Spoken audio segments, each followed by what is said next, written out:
Slyšela jsem, že jsi rozhodl jít do politiky. Jak tě to napadlo? No, tahle otázka je dobrá, ale odpověď je strašně těžká. Přemýšlel jsem o tom dlouze a rozhodující impuls pro mé rozhodnutí bylo to, že se mi narodila vnučka a já jsem si uvědomil, že musíme udělat, nebo já musím udělat něco pro to, aby nebyla ohrožena její budoucnost. Ty jsi přece gynekolog a porodník a to přece z budoucnosti taky souvisí. To máš pravdu. Porodil jsem možná stovky dětí a jejich osud mi skutečně není lhostejný.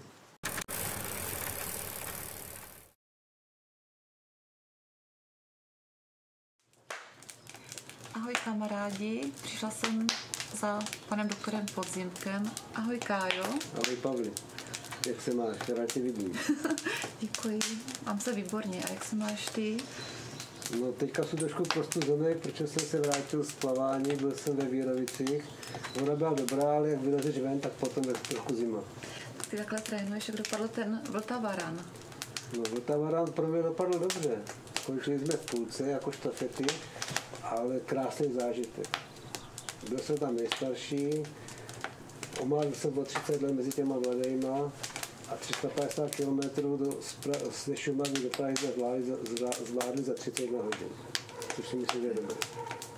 Určitě. A co street dance? Cvičíte? Trénujete?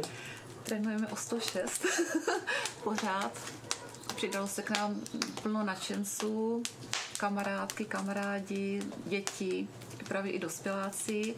Zase jsme byli na regionálním kole tady ty soutěže, pořád to Czech Dance Organization, takže jsme si zase užili trošku i slávy a je to úžasný, no. Děláme něco pro sebe, pro tělo i pro duši. To je dobře, staří, mladí, zdraví, nemocní, když se všechno propojí, tak to je fantastické.